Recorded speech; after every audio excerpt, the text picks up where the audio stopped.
अच्युत सहित देव दोनों भाई, गुरुपद पंकज नाई सिर बैठे हुआ किस पाई। सियावर राम जय जय राम, मेरे प्रभु राम सीताराम। मंगल भवन अमंगल हारी, प्रभु सुदशरथ अजय बिहारी। दीन दयाल विरल संभारी, हरहु नाथ मम संकट भारी। निशित वेश मुनि आयुष दीना, सबई संध्या वंदनु कीन्हा। कहते कथा इतिहास पुरानी, रुचिर रजनी जुग जामु। हरे कृष्णा, राधे राधे। तो जी मोस्ट वेलकम आप सभी का किशोरी कृपा चैनल में। तो ये है निर्जला एकादशी की शाम का वीडियो। तो फ्रेंड्स, शाम को स्नान के बाद मैंने संध्या बातें की और कल मेरे बेटे ने, हस्बैंड ने भी व्रत किया। तो मेरा व्रत तो निर्जल था, उन्होंने निर्जल तो नहीं रखा, लेकिन हाँ फलाहार पे किया उन्होंने। तो ये भी देख के ना मुझे बहुत अच्छा लगा, क्योंकि फ्रेंड्स सबको अपनी शक्ति सामर्थ्य के हिसाब से ही व्रत करना चाहिए। और मेरा ऐसा मानना है कि किसी का भी व्रत पूजा पाठ छोटा नहीं होता, सब कुछ प्रभु की इच्छा से ही होता है।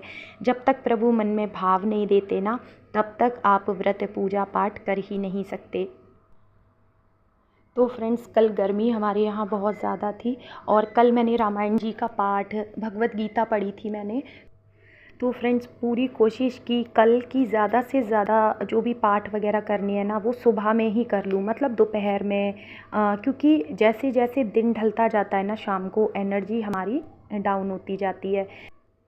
तो फ्रेंड्स, कहते हैं कि किसी भी देव वृक्ष के पास बैठ के अगर हम मंत्र का जाप करते हैं ना, तो उसका जो फल होता है ना, वो कई गुना अधिक होके हमें मिलता है। तो फ्रेंड्स, मेरी जो एनर्जी थी ना, डाउन होती जा रही थी, लेकिन फिर मैंने क्या किया कि तुलसी जी के पास बैठ के मैंने ओम नमो भगवते वासुदेवाय का जाप किया। और आप यकीन नहीं मानेंगे, एक अलग सी एक ऊर्जा जैसे शरीर में आ गई थी सच में। और सच कहूँ, शाम को 6:30-7 बजे के करीब ना मेरा सर एकदम घूमने लगा था। मतलब इतनी तेज़ प्यास लग रही थी ना, और सर का जो दर्द था ना, वो आँखों तक आ रहा था, इतनी ज़्यादा दिक्कत हो रही थी मुझे। तो लेकिन शाम को स्नान के बाद फिर से जब पूजा पाठ किया दोबारा, तो फिर से एनर्जी दे दी प्रभु ने। और पतिदेव भी आ गए थे कल जल्दी, तो हम इन्हें आरती देने आए और ये भी मेरे को आरती देने लगे। कह रहे तुम ठीक हो बिना जल के? हमने कहा हाँ, हम बढ़िया हैं।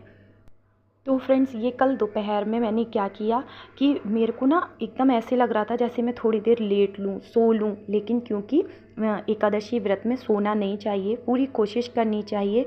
तो मैंने क्या किया, थोड़ा एक ये कपड़ा रखा था मेरे पास, तो मैंने छोटे वाले लाला की ड्रेस बना दी। तो ये भी सेवा जो होती है, ये भी भक्ति ही होती है, और ठाकुर सेवा करने से अच्छा और क्या हो सकता है। सोने से अच्छा है कि हमने उनके वस्त्र बना दिए। और पोशाक बनाते समय ही हमने भागवत चला के रख ली थी मोबाइल पे, तो वो हम आनंद ले रहे थे। तो फ्रेंड्स, अगर मैं लेट जाती या मैं थोड़ी देर भी सो जाती ना, और तब मैं बाद में उठती, तो मेरे को बहुत ज़्यादा वीकनेस होती। तो मैं अपने यही छोटे मोटे कामों में लगी रही। और जैसे कि मैंने बताया कि नाम जाप मैंने कल खूब किया, और मैंने कल किसी से भी फ़ोन पे बात नहीं की। और वैसे भी मतलब एक होता है ना, कहीं जाना आना, नहीं, मैं कहीं भी नहीं गई।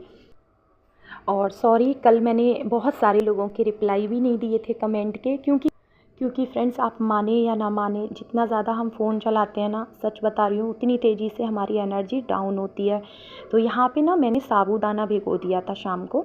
तो बेटे का और हस्बैंड का फलाहार पे व्रत था, तो वही मैं सोच रही हूँ इनके लिए खिचड़ी बना देती हूँ और खीर बना देती हूँ। और दोपहर में तरबूज रखा था, तो उसका मैंने ड्रिंक, मतलब ठंडा ठंडा शरबत जैसा बना दिया था। और उसके बाद शाम को मतलब 3-4 बजे के करीब मैंने शेक बनाया था, मैंगो शेक। तो वो बेटू ने पी लिया था, बाकी मैंने फ्रिज में रख दिया था हस्बैंड के लिए। तो फ्रेंड्स, वैसे तो मैं कूटू के आटे की पूड़ी और आलू टमाटर की सब्ज़ी ये सब भी बना के दे सकती थी, लेकिन मैंने नहीं दिया, क्योंकि जितना मैं पूड़ी सेकती उसका और जो भाप बन के घी तेल उड़ता ना, उससे ना मेरा गला और ज़्यादा सूखता। तो मैंने ये सब झमेला ही नहीं पाला, मैंने इनको साबूदाने की खिचड़ी और खीर बना के दिया। और आप यकीन नहीं मानेंगे, जब इन लोगों ने खाया था ना, तो ये लोग बहुत तारीफ़ कर रहे थे, बहुत अच्छी बनी थी। क्योंकि भोग लगा दिया था ठाकुर जी को, तो भोग लगने के बाद तो वो वैसे ही टेस्टी हो जाना है। तो फ्रेंड्स, जब भी मैं फलाहार की चीज़ें बनाती हूँ, तब मुझे अपने मायके की, अपनी मम्मी की याद आने लगती है। क्योंकि जब हम लोग व्रत करते थे ना, नवरात्रों के पूरे 9 दिन हम व्रत रहते थे, और हमारी मम्मी ना हमें फलाहार बना के देती थी।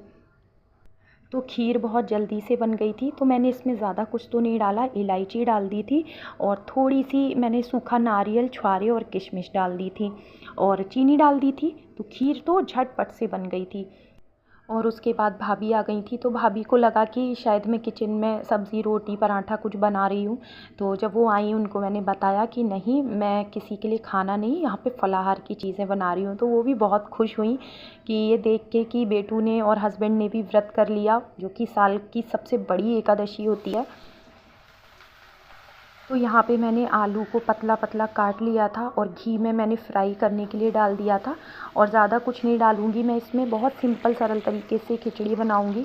फ्रेंड्स, साबूदाना ना चिपकने लगता है कढ़ाई में और लगातार इसे चलाना पड़ता है, तो सबसे ज़्यादा मेहनत कल खिचड़ी में लगी। और भाभी आ गई थी, तो आगे का वीडियो फिर मैं शूट नहीं कर पाई। उसके बाद ठाकुर जी को भोग लगाया, किचन साफ़ किया और मैं बाहर आके बैठ गई थी। मुझे ना बहुत तेज़ घबराहट हो रही थी, गर्मी लग रही थी, गला सूख रहा था बहुत तेज़।